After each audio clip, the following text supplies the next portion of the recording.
Excluded from my sister's wedding, I went on vacation. When the wedding fell apart, my whole family frantically tried to reach me.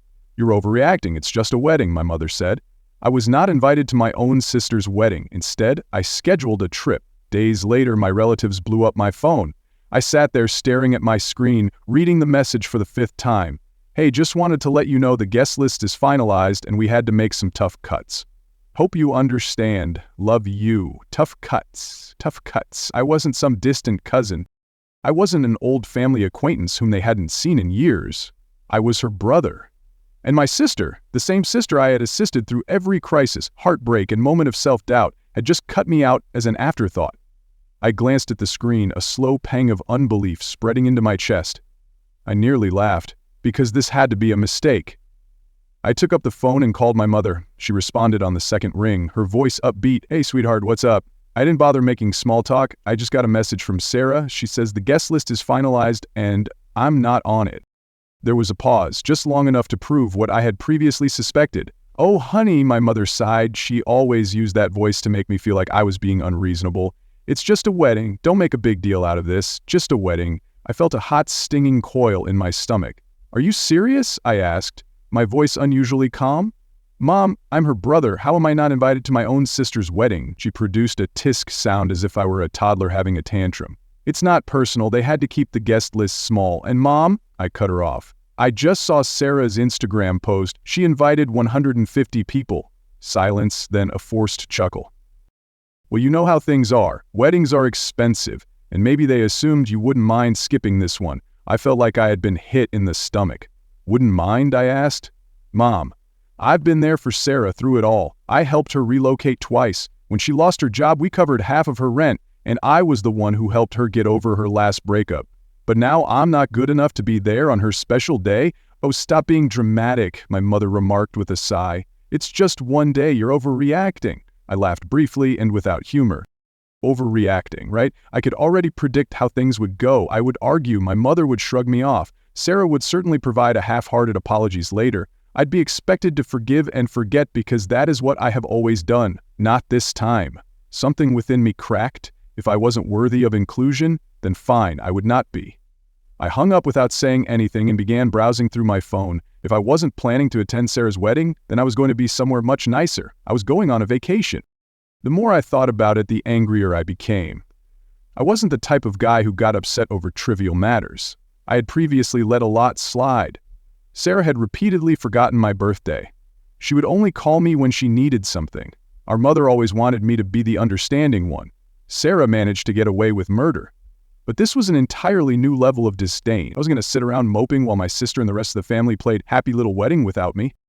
If I wasn't significant enough to be featured, then I wasn't significant enough to be present when they needed me.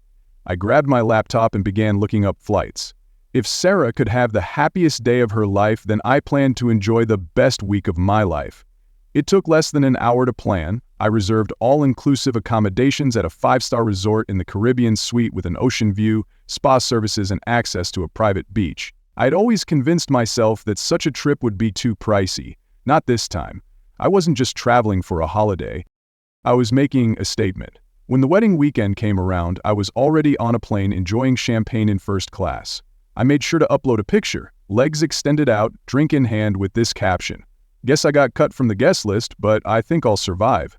The reactions were nearly immediate. Some of my cousins sent laughing emojis. My aunt, the only rational member in the family, commented, "Good for you. Should have taken me with you." But what's the best reaction? That came from my mother. She sent me 3 texts in a row. Mom asks, "Where are you?" My mom, "Are you seriously missing your sister's wedding over this?" Mother, "You're being petty." Petty? I wasn't even close to finishing. I responded with a photo of the beach complete with white sand, crystal blue ocean, and a postcard. Perfect view.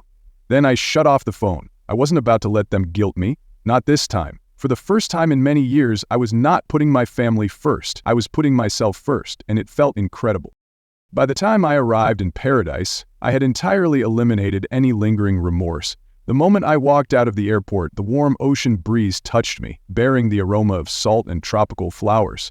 A private car was waiting to drive me to the resort, a stylish black SUV with chilled towels and bottled water in the back seat.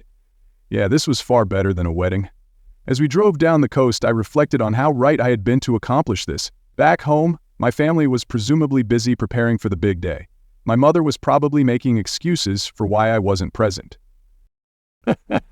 My sister was laughing with her bridesmaids, not giving me a second thought, but I wasn't treated as an afterthought here. Here, I was the priority, my priority. The resort was something out of a fantasy. The lobby has enormous palm trees blooming within, a massive open-air architecture that allowed in the ocean wind, and the kind of service where you were greeted with a cocktail before you checked in. My room unreal, floor-to-ceiling windows and a private balcony, and the most gorgeous king-size bed I'd ever seen. I threw down my things, strolled out onto the balcony, and simply took it all in. Then, just to make matters worse, I took a picture of the scenery and shared it with this caption: "When one door closes, another one opens, preferably to a beachside suite with unlimited margaritas." I knew it would find its way back to my family, and honestly, I hoped it did, because for once they could understand what it was like to be left out. And I was only getting started. The first full day of my trip was simply fantastic. I began the morning with room service, which included fluffy pancakes, fresh fruit, and coffee that was so wonderful it ruined every cup I'd ever tasted. Then I spent the entire day doing precisely what I wanted. No responsibilities, there's no family turmoil, just me, the ocean, and a time focused only on my own enjoyment. By the afternoon, I was lounging on a sunbed by the infinity pool, martini in hand, watching the waves roll in. Every so often I'd check at my phone, not to check in with my family, but look at the growing amount of responses to my vacation blogs. The comments were gold. "Cousin James, bro, where are you even? Aunt Linda, okay, now you're just showing off." An old college acquaintance says, "Dude, invite me next time." Finally, I received a notification that made me smirk. "Sarah saw your article." Oh, now she was paying attention. I could just imagine her reaction, sitting in the bridal room, sipping inexpensive champagne, scrolling through Instagram, only to see me having my best life while she is anxious about her wedding. Good. I leaned back, took another sip of my beverage, and thought, enjoy your special day, sis. I hope it's all you wanted. However, when the sun began to set, something unusual occurred. My phone started to explode. Initially, I ignored it. I figured it was just more people reacting to my photos. But then I noticed these names: Mom, Sarah, Cousin James, even Uncle Robert. Call after call. Texts are coming in non-stop. I raised an eyebrow and eventually opened my phone. The first text I saw was from my mother. "Mother, call me, it's an emergency." "Is there an emergency? Attending the wedding?" I sighed, debating whether I really cared. James then sent another message. James's reaction: "Dude, you are not going to believe what just happened." Oh, now I was curious. I sat up and scrolled through the texts, and I quickly understood that the universe had given me the nicest wedding gift I could have ever hoped for, because as it turned out, Sarah's beautiful wedding had gone up in flames. I scanned through a torrent of messages. My sneer grew with each one. James replied, "Bro, you dodged a bullet." "Mother, call me right now. This is a family crisis. Sarah, please, where are you? I need you." I stretched out in my lounge chair. I took another drink of my cocktail and continued scrolling. Then I discovered a message that made me laugh out loud. According to cousin Melissa, the groom simply walked out. I almost choked on my drink. Did the groom leave? Oh, this was better than I could have expected. Curiosity got the best of me, so I eventually texted James back. My response: "What do you mean he left, James?" "Dude, during the reception, full meltdown. He and Sarah had some huge fight and then he just walked out. Straight up left the venue." James again: "Oh, and then Uncle Robert and Dad got into a screaming match over who was ruining the family's reputation. Grandma cried, the venue cut the bar early. It's a mess." I leaned back, smirking. My sister had refused to let me attend the wedding, believing that she didn't need me, and now, suddenly, I was the first person they all ran towards. I could already hear my mother's voice in my brain. "You need to fix this. Sarah is devastated." Yes, no thanks. I opened the following message. It came from Sarah. Sarah says, "Answer your phone, please. I need you." Oh, suddenly I was significant. I took a deep breath and typed back a single response. Me: "Sorry, I'm a little busy enjoying my overreaction. Hope the wedding was fun." And then I blocked her phone number. I blocked my mother. I also blocked James, just in case he got drawn into their guilt trip operation. Then I turned my phone to do not disturb mode, waved over the bartender, and ordered another drink because while my family spiraled, I was in paradise. And for once, I wasn't bothered.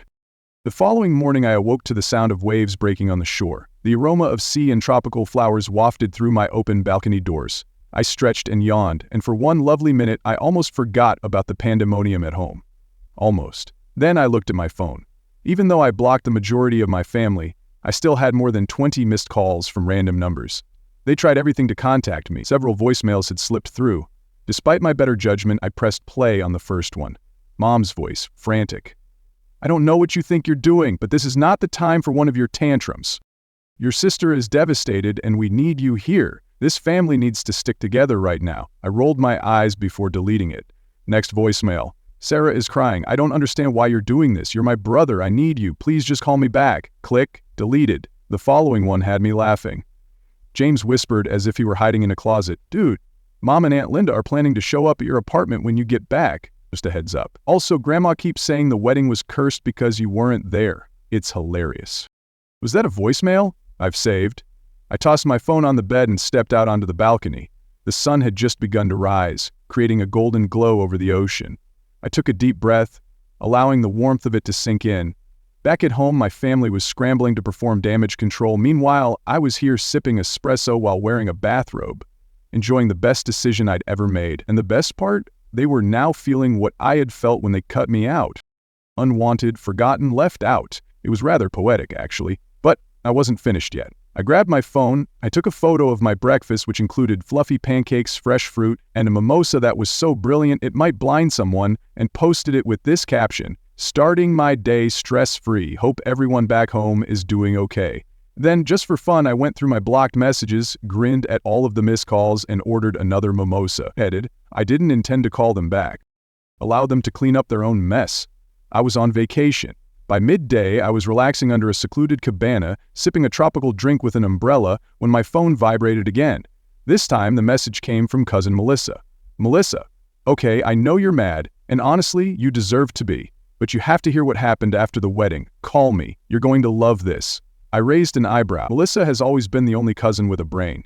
If she mentioned that I needed to hear anything, it was probably worth the time. So despite my better judgment, I called her. She answered the first ring.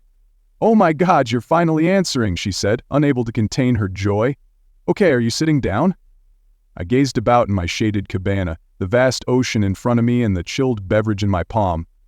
"Yeah, I think I'm in a good place for whatever this is." Melissa let out a breathless laugh. "Okay, after the groom left, Sarah had a complete meltdown, and I don't mean a few tears, I mean yelling, wailing, and throwing objects at the wedding party." I smirked. "Sounds about right." Melissa continued, her voice brimming with enthusiasm. Everyone was attempting to calm her down. Mom overheard Aunt Linda suggest that the disaster could have been avoided. "If you'd been there," I blinked. "Wait, what?" Melissa giggled. "Yes, she was saying that you've always been the one to mend problems when Sarah spirals, that if you were present, you would have talked sense into the groom or handled everything like you normally do." I burst into laughter. "So let me get this straight. The same family that barred me from the wedding is now blaming me for not being present to preserve it." "Oh, it gets better," Melissa remarked. "Mom told Linda she was acting ridiculous, and then they started fighting loudly. Then Grandma became involved, saying Sarah brought this on herself because she offended the cosmos by not inviting her brother." I almost choked on my drink. Melissa was cackling now. Grandma lectured Sarah in front of everyone, stating if you had treated your family better, you wouldn't be alone in your wedding dress right now. I leaned back, smirking. "Wow, that's beautiful." "Oh, and then Melissa said, your mother attempted to contact the groom's family to resolve the situation. His mother just smiled and said, this is your issue now." I had to set down my drink before I spilled it from laughing so hard. "So," I said, collecting my breath, "where does that leave Sarah?" Melissa sighed, still weeping, still blaming everyone except herself. "Last I heard, she was trying to save the wedding with some sort of backup plan. But let's be honest, she's not going to recover from this." I shook my head, grinning. "You know what the best part is?" "What?" I took a slow sip from my drink. "I don't care." Melissa roared with laughter. "Honestly, I don't blame you. I just thought you'd appreciate knowing that karma did its job." "Oh, I love knowing that," I remarked, smirking. "Thanks for the update, Melissa." "No problem," she replied. "Enjoy your trip, and for the record, you did the right thing." I hung up, more satisfied than I had been in years. They wanted a wedding without me, and now, thanks to their own selfishness, they had a disaster instead. Now I grabbed up my drink and raised it to the heavens, and I toasted to the best decision I've ever made. Then I turned off my phone and relaxed back in my cabana, let the beach air sweep away the rest of my shame. For the remainder of the day, I didn't look at my phone. Instead, I scheduled a sunset cruise, allowed the warm breeze to wash over me, and had a 5-star meal by the seaside. My family was still picking up the pieces from Sarah's wedding tragedy. I was enjoying the greatest steak I'd ever had. At some point, a notion occurred to me. Perhaps I should feel sorry for her. Then I remembered how she left me out without hesitation. Yes, no. I took a sip from my wine. I took one last shot of the view and shared it with one caption: 0 regrets. Finally, with a contented smile, I turned off my phone again. Let them stew. I was done being their backup plan. The following morning, I awoke feeling lighter than I have in years. There is no guilt. There will be no tension. There were no last-minute family emergencies that became my job to solve. Just myself and the sound of waves and an entire day of nothing but rest. I stretched, ordered room service, and out of curiosity, I turned my phone back on. A big mistake. Within seconds, my notifications surged. Mom said, "You need to stop acting like a child and call me." Sarah's response, "Can't believe you're doing this to me. You are so selfish, your mother. This isn't funny. Sarah is heartbroken." "You even care?" Unknown number, possibly my aunt. "We need to fix this family before it's too late." I groaned and shook my head. It was almost surprising how swiftly they moved from ignoring me to expect me to cure everything. Then one message struck my attention. "Melissa, okay, I understand you are ignoring everyone, but please read this. Your mother is trying to gather the family for a discussion when you return. Just a heads up." I almost laughed aloud. Oh, they assumed I would return, as if nothing had happened. As if I'd just come up and let their guilt trip me and pretend the entire thing never occurred. Yeah, not happening. I quickly replied to Melissa, "Thanks for the warning, but I won't be there." Melissa says, "Wait, what do you mean? Me? I'm extending my trip. They wanted to cut me out. Okay, I'm cutting myself off altogether." I could almost see her reaction.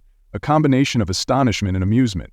A few seconds later, she responded, "Melissa, okay, that's iconic. Tell me everything when you get back, whenever that is, lol." I grinned, set down my phone and grabbed up my laptop. With a few clicks, my trip was officially extended. Another entire week.